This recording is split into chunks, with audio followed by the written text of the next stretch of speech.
after Niels Bohr came up with this model for the hydrogen atom, there was an enormous amount of interest in trying to place the results of Bohr on a more sound footing. People understood that Bohr had done something very creative by isolating some essential features which should emerge naturally in some final theory. So, his idea of stationary states, that is states where there was no radiation, was a revolutionary idea. It did not agree with classical laws of physics of Newton and Maxwell. So, what was needed was some approach in which the Bohr kind of results would emerge, but there would be no conflict with physics as known. And this big step was taken by a number of people, initially by Heisenberg in Göttingen when he was a very young person of about 25. Now, what he tried to do was to follow Einstein's idea that in order to understand something, you must take note of experimental procedures. So, in this case, the experimental result was that the frequency observed in spectral lines were labeled by two integers. For the Balmer formula, we found that omega mn was some constant r 1 upon n squared 1 upon m squared, and nm were integers.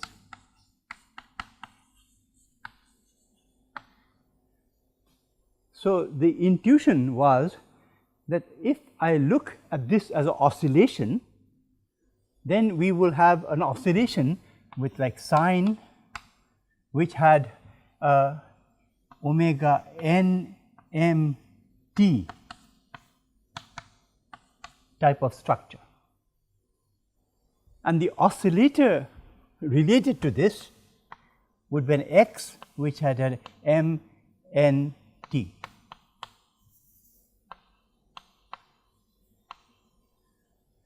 So, this was his intuition, right? And by following this intuition, he looked at this and said, suppose I replace not this, but I write x n m t in terms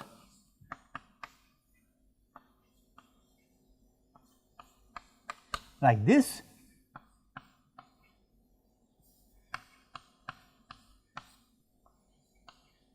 where I have used the complex numbers, where this e to the power of I theta, this is real, and this I squared is minus 1. And this, as we know, is cos theta plus I sin theta.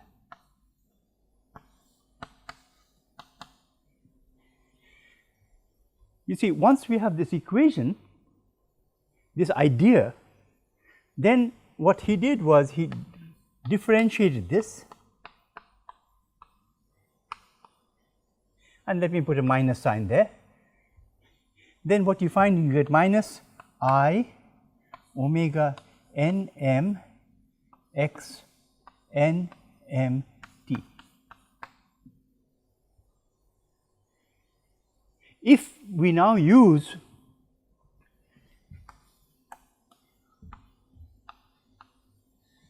this result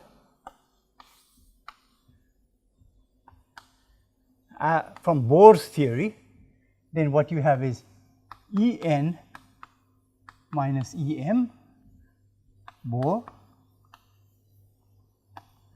right. If I use that,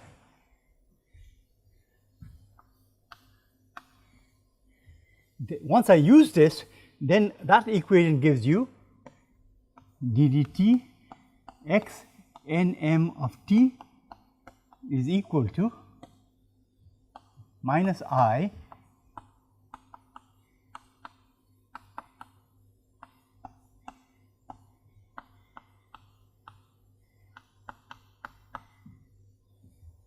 you see. So, what you have is something which tells you that this looks like a velocity. If I multiplied this by m, it becomes a momentum. So, this is like a velocity. If I multiply this by m, this becomes a momentum. So, this tells you how a particular velocity in some new type of mechanics, right, develops. And if you follow this thing through, you end up with Heisenberg's matrix mechanics. A matrix is something which has two labels. You have a matrix which has labels n and m. So, this is a matrix, and the matrix is changing, and this is the way it changes, you see. So, the idea of constructing a mechanics starting from experimental results, right, that the observed line in the atomic scale seemed to have two labels, suggested a matrix formulation. Now, Heisenberg did not know anything about matrices, but his professor Max Born had studied matrices at an earlier age. So, he instantly recognized that what Heisenberg had set up was a form of mechanics in which the variables like the position were replaced by matrices. So, we are not going to follow that any further, but it should be clear just from the way I have stated these things that experimental results were guiding Heisenberg, following Einstein's dictum. When you say two events are simultaneous, you have to say exactly what you mean, and you should look at that. See? So, here he was saying, I want to construct a new mechanics for systems inside the atom. So, what do we observe in the atom? We observe spectral lines. Spectral lines come from oscillations of light. Light has a certain oscillation frequency, and the oscillation frequencies for the spectral lines have two labels, and hence you end up with something like this. By following these things through, Heisenberg was able to derive his famous uncertainty principle.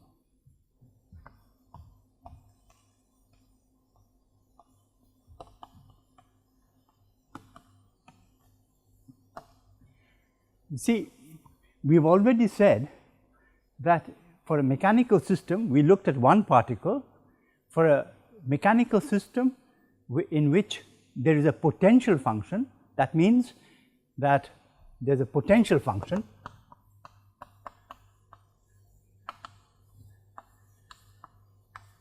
and so the force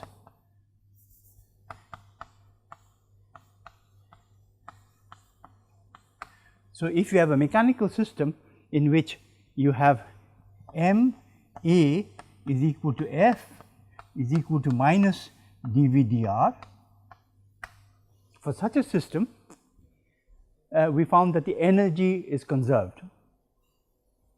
You have conserved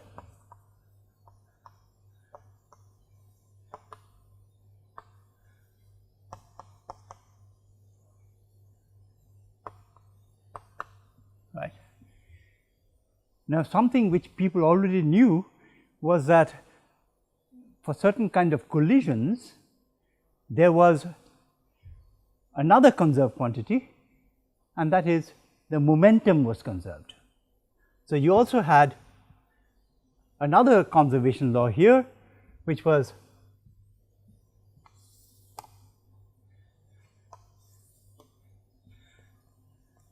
conservation of momentum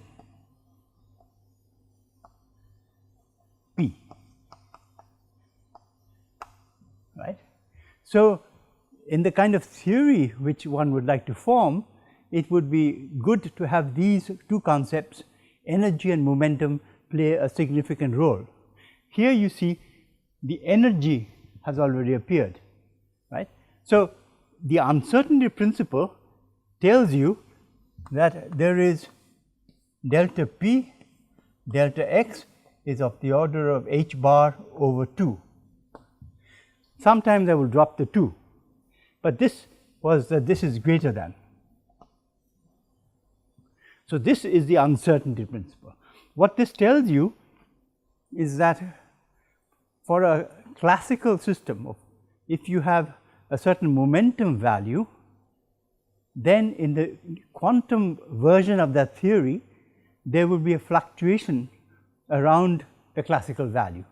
I will not give the precise expression for delta p, which one can write down, but that only makes sense once you have a complete theory. For the moment, I will just say the delta p is a fluctuation, delta x is a fluctuation. So, if you have a classical theory which has a momentum p and a position x, then the quantum theory, there will be a fluctuation around p and there will be a fluctuation around x. And the product of these two things has to be bigger than h bar, which is the Planck's constant, over 2, right. So, you cannot have both of them 0, that is the important thing. So let us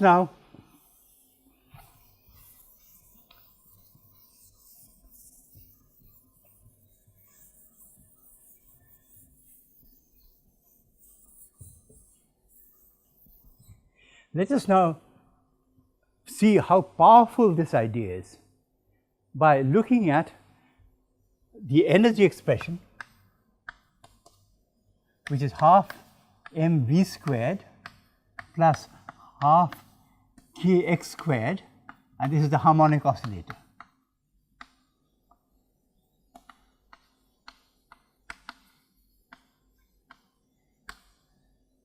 We want to write this in terms of momentum.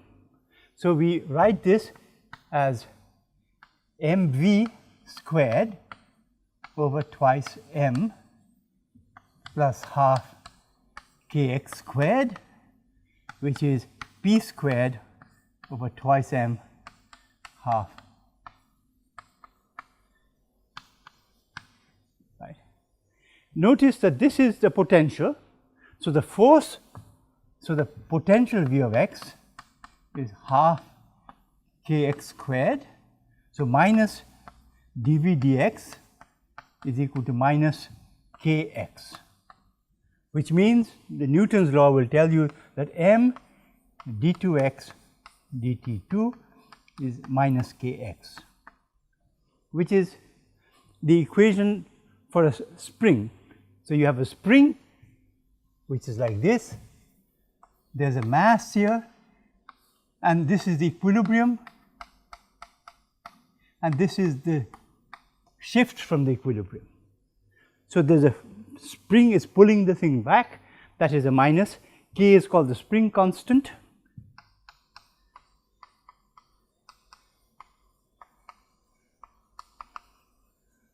and m is the mass of this object, right. So, that system has this energy. Once I have written down the energy, then I can ask the question, what is the minimum value that the energy can take? So, the minimum value E minimum is equal to 0. What I do is P is equal to 0, x is equal to 0. So, that means that the particle is at rest, it is not pulled. So, this x is 0, it is at the equilibrium position, right, and it is not moving. And that is the expectation from classical mechanics. But now we will find that quantum mechanics gives a completely different result, and if we follow that particular result a bit more, as we will find it leads to extraordinary prediction, and which I will demonstrate. What we are going to do is say that this is the classical value minimum But now in the quantum version, this will have a fluctuation. So that means that I replace p equal to 0 by delta p and x equal to 0 by delta x. So delta p is the fluctuation of the momentum around 0 and delta x is a fluctuation around x equal to 0. That gives you the energy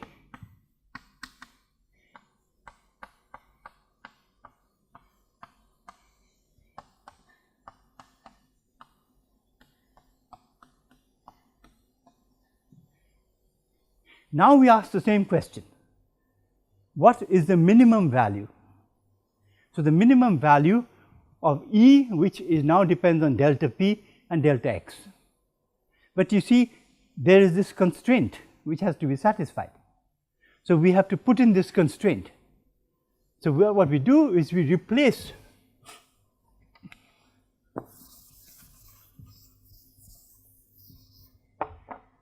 use delta p delta x is roughly h bar over 2. So that means delta p is equal to h bar over 2 delta x. If I put that in here, then I find that it gets h bar squared over twice m, 1 upon delta x squared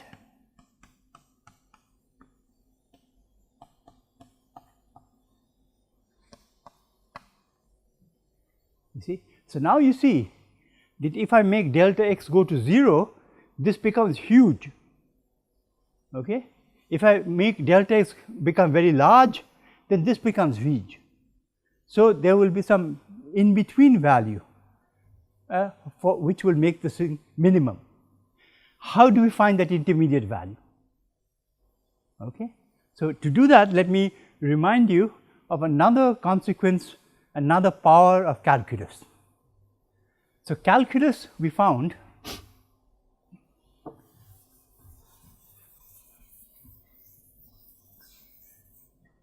we had the derivative in calculus. So you had df dx, right? So f is a function, right? So if I draw a picture, here's my function, this is f of x and this is x. This is different values. So what this tells you that if I go from here to here, this is f at x, this is x plus delta, and here is f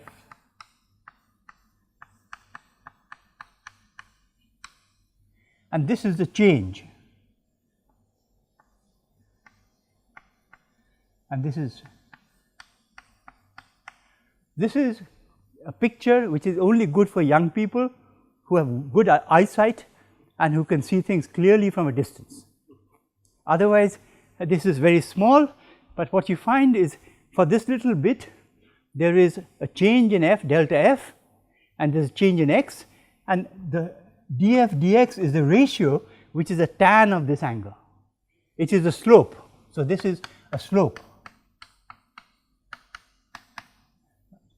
So here as x increases, so if this is positive, if the slope increases, that means the function is increasing. Similarly, if df dx is less than 0, this is increasing and this is decreasing, right. So here the function is decreasing. So there is a point here in which there is a turning point. It starts from increase and it goes to decrease, and this turning point you can see is a maximum of the function. You can have another picture in which you have a function like this, then the slope is like this, decreasing, and this is turning point. So the point where df dx is equal to 0 could be a minimum or could be a maximum. So, this is a very powerful and simple tool for trying to find out whether a function is a maximum or minimum using calculus. So, let us use that idea here. So, here we have E as a function of delta x, and we want to know where this is minimum, right. So, a necessary condition for that from this discussion is that d delta x is the variable, E of delta x at some delta x 0 is equal to 0. That is the condition, that is a necessary condition to check if it is a maximum or minimum. So, what is this? Then this is equal to h bar squared over twice m, right. And here we remember that we had there should be a factor of 4 here, that is it. Right.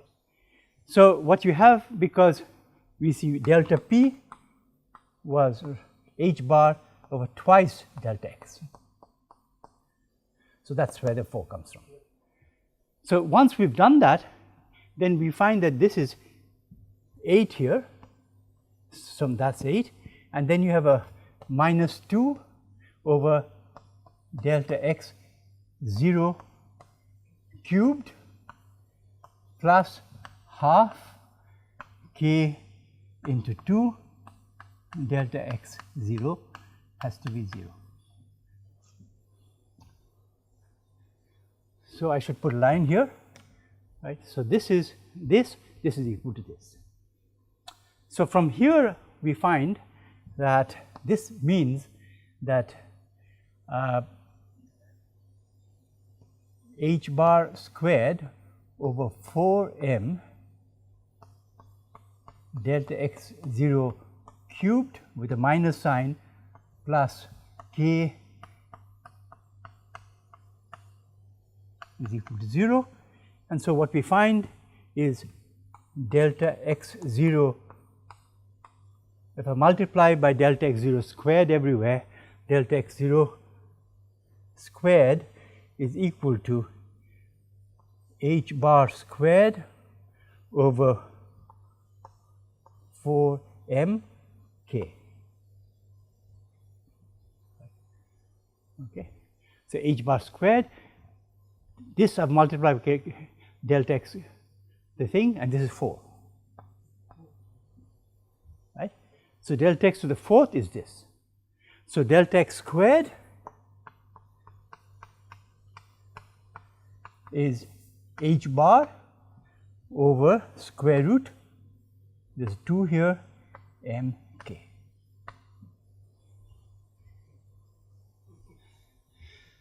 So, with this result,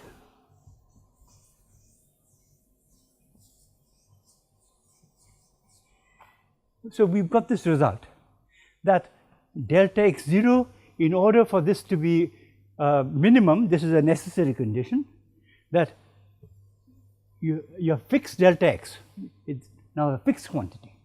So, what we have to do is to go back to this expression, right, and substitute wherever there is delta x that particular value for delta x. So, what we find then is E is equal to h bar squared over 8m, and 1 upon delta x 0 squared is 2 square root of m k over h bar, that is that term, plus half k delta x 0 squared is h bar over square root of m k, and there is a factor of 2. So, for those who are good in adding, right, you can do it immediately, and what you find the answer is 1 upon h bar square root of k over m.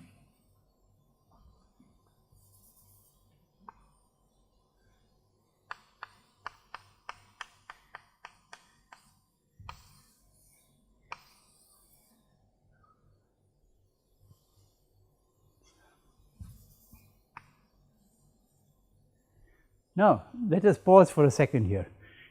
What this is telling you is that even when the particle in its lowest energy state, it has some energy, right?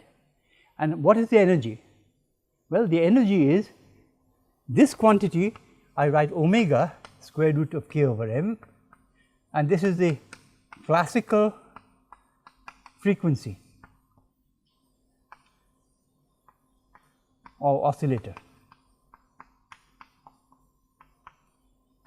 So, if you have a harmonic oscillator which has spring constant k and mass m, then the classical frequency is square root of k over m. So, this tells you that if you have a system which has a classical frequency omega, then the lowest energy state will not have energy 0, but will have energy half h bar omega. So, this thing is half h bar omega. So, the quantum thing tells you like this. This I will now show leads to the physically measured force, which is known as a Casimir force.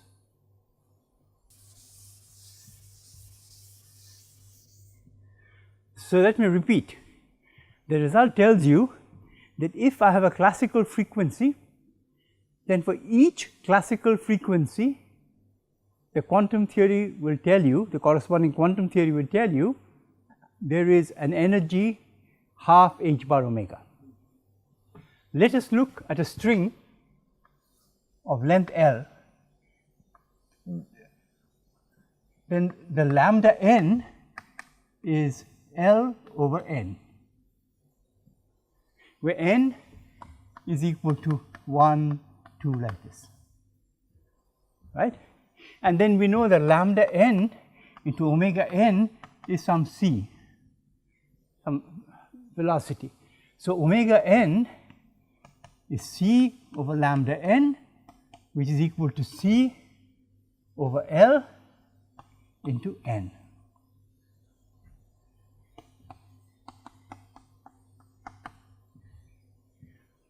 So, when the string is oscillating, right, it is a collection of oscillators, classical oscillators, and the infinite number of these oscillators.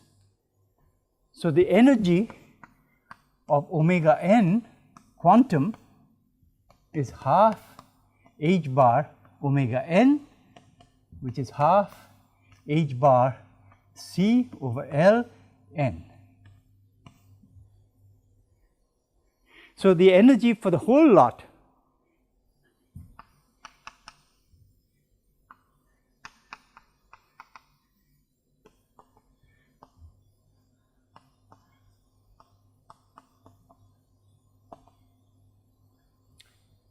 is you have to sum over n. Each one will give you a thing. So, E total according to the quantum theory is half h bar over L c summation over n 1 to infinity. But this is exactly the expression I mentioned last time, which was due to Ramanujan.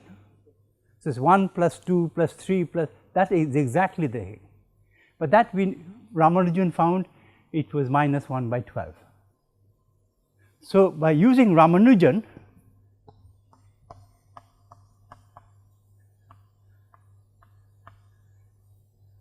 and you find that this is equal to minus half into h bar c over L into 1 by 12. Okay. So, what you find is that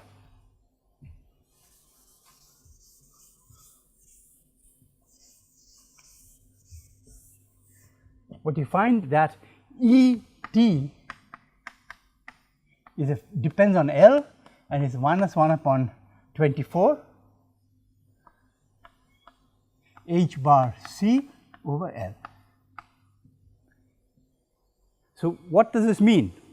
It means that if I change L, the energy is changing. So, I can think of this as a potential.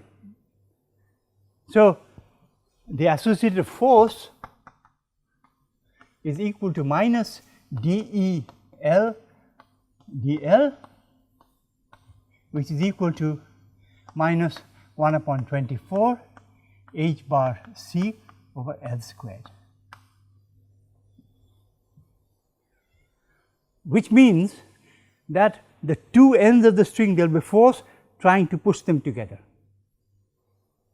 Now, there is a quark model for strings for looking at the quarks inside, and there is a Coulomb repulsion E squared over L squared force, and then you have this quantum thing which is trying to pull them together.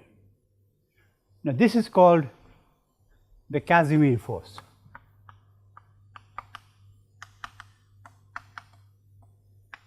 So, you see, starting from extraordinarily simple state, which is the one dimensional harmonic oscillator, and using Heisenberg's uncertainty principle leads to a stunning result. It makes a prediction that if you have such a system, then there will be an attractive force. You see? This Casimir force was predicted first by Casimir in 1948, and he was trying to build a model for the electron. So, his idea was, if I take a sphere, if there is charges on the sphere, the charges will go on the surface, and there will be a E squared over R squared kind of thing which will try to push it out. If there was a h bar c with some numerical constant, here the numerical constant is 1 upon 24, the h bar c over 1 upon 24. So, his idea was that you had a model for electron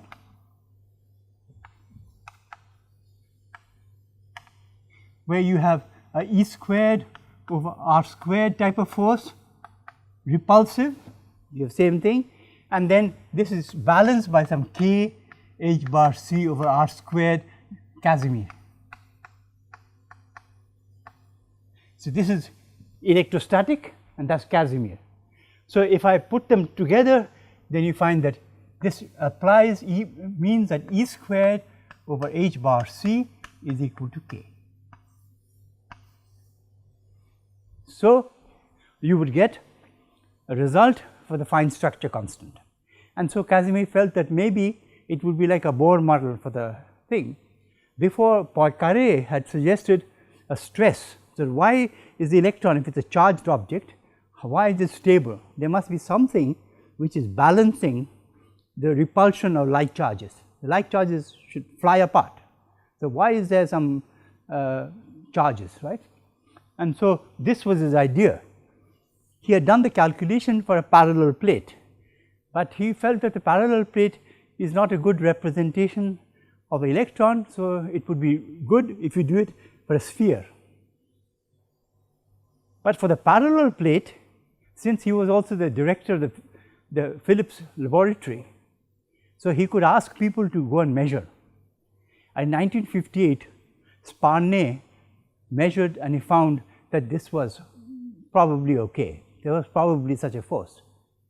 In the 1990s, 1996 or around about there, a whole slew of experimental people came up with very precise measurements, and they confirmed the Casimir.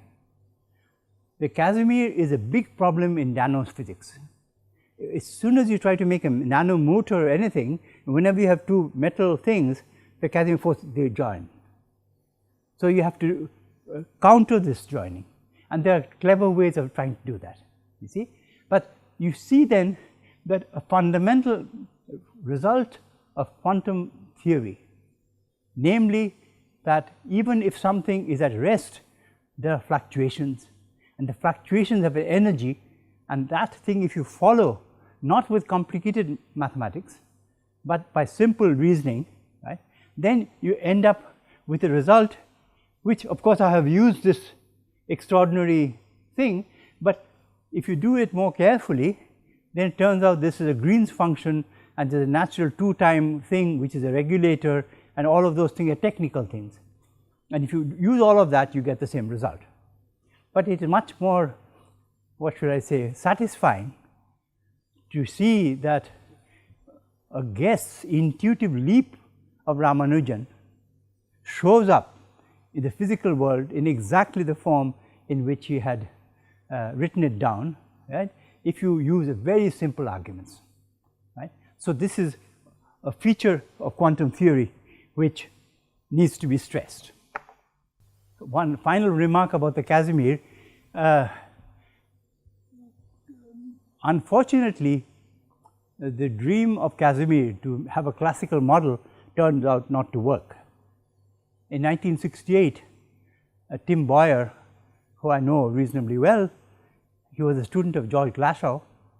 He was asked to work out the Casimir for a sphere, and he found the Casimir force for the sphere is repulsive. So, the simple idea does not work. So, that is a footnote on the thing. So, now let us look at the hydrogen atom and see if the same kind of reasoning, what kind of result do we get. You see, in this reasoning there is no question of stationary state, there is no question of this working, this not working, you are just using everything, you are not making extravagant hypotheses. Right. And so, what we get. So, the calculation I will do will give the correct answer, but the calculation is actually in detail wrong, and I will explain why. So, for the hydrogen atom, we write the energy is p squared over twice m, right. We follow the same step. We say what is the minimum energy configuration? Lowest energy, it is when p is equal to 0, r is equal to 0. And what is the minimum energy value? Minus infinity, nice and stable, it can't be lower, right. So, the minimum classical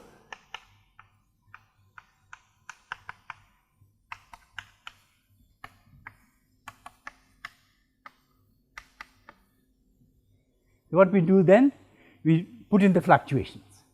So, then you have E with the fluctuations is equal to delta p squared over twice m minus E squared of delta r. And again I say that delta p, delta r is of the order of h bar. So, I can use that. So, then this becomes h bar squared over twice m. Notice I have not put 2. Put this, then this is h bar squared over delta r squared minus E squared over delta r.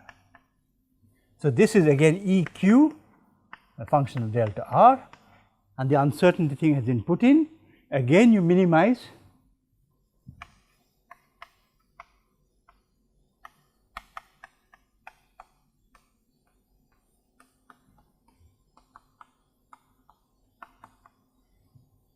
And what we get, again we get that E q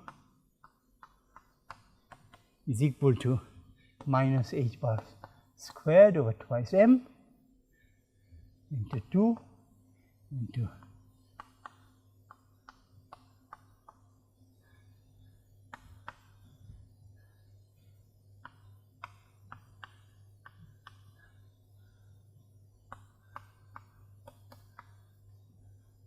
right.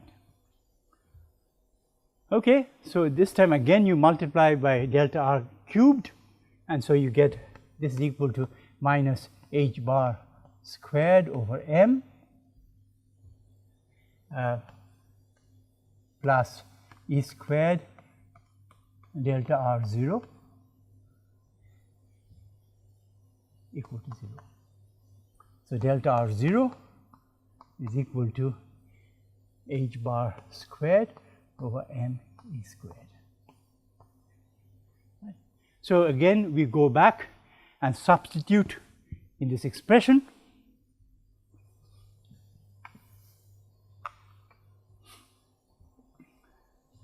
So, we now go back to this expression we have determined delta r 0 and we substitute the value of delta r 0 here. So, we find EQ delta r 0 is equal to, where delta r 0 is this value. So, that is delta r 0. I take this and put this in here. So, this is h bar squared over twice m, and delta r 0, now this is underneath. So, it is m squared e to the 4th divided by h bar to the 4th, that is this part, minus e squared, and 1 upon delta r 0 is m e squared h bar squared. The first is plus, the second is minus. So, this is then equal to minus half m e to the 4th over h bar squared.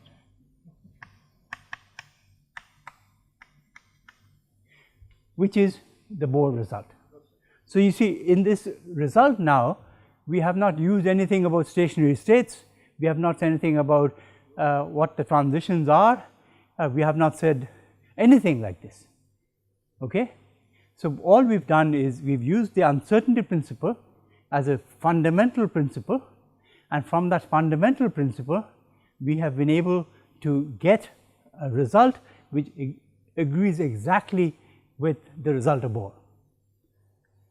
Now, I will say that this calculation in detail is completely wrong, and unfortunately this calculation is in millions of textbooks, and it is wrong because it turns out that here I have not used anything about dimensions.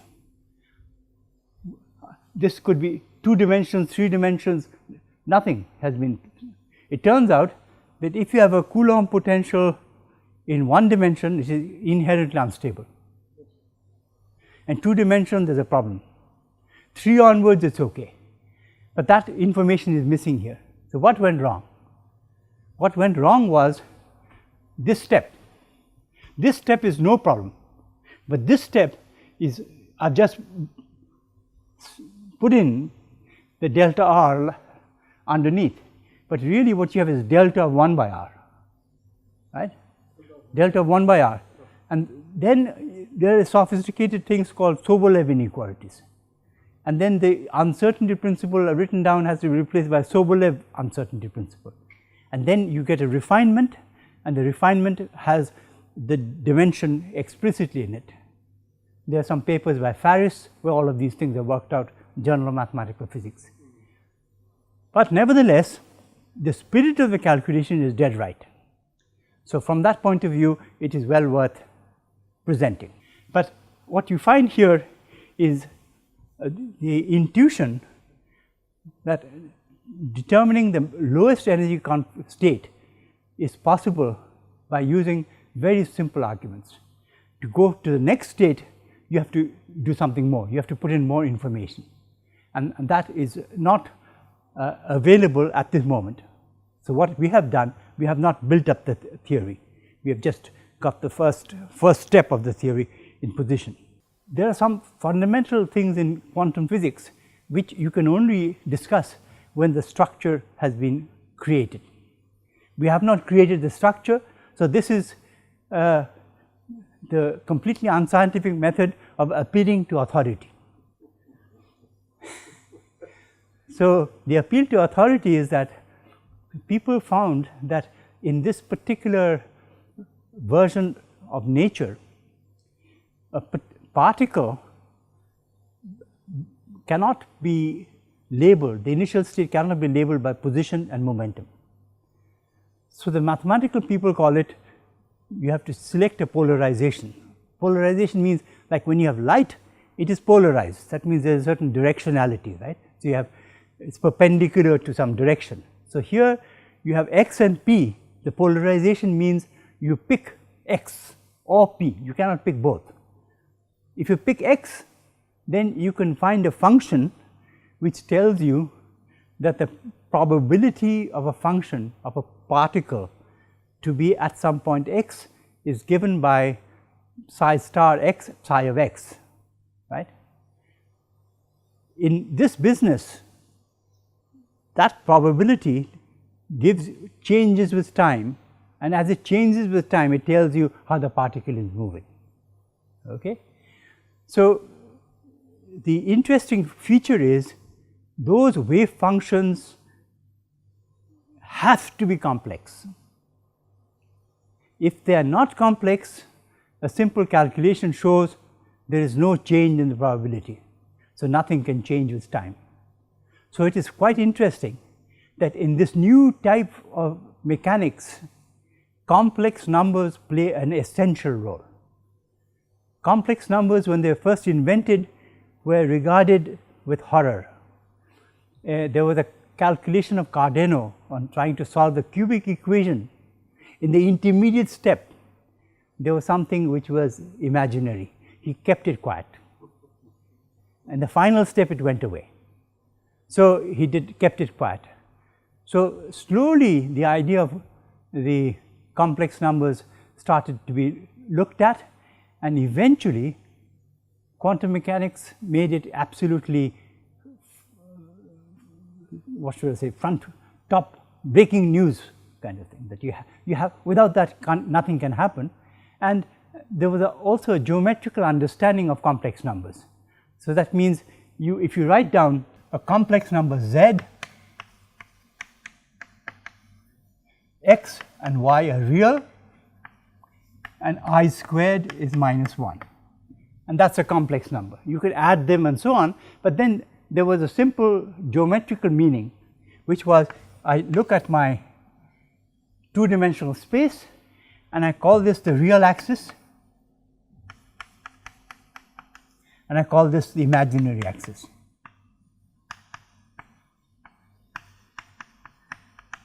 So, a point here, this is x and this is y, and this is the point x plus iy. Now, in France, Argand developed this whole thing, and it is very interesting that he was a completely unknown person, and he sent this manuscript to a friend of his, and it got lost and all kinds of things happened. But the remarkable feature was other people got involved and so on, but he got the credit.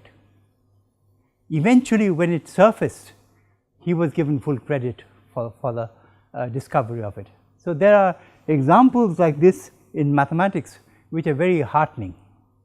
The other is a famous example of Galois, who did beautiful work, original work, on trying to show that when can an algebraic equation be solved and the roots found, just like the root of a quadratic and a cubic and a quartic can be found.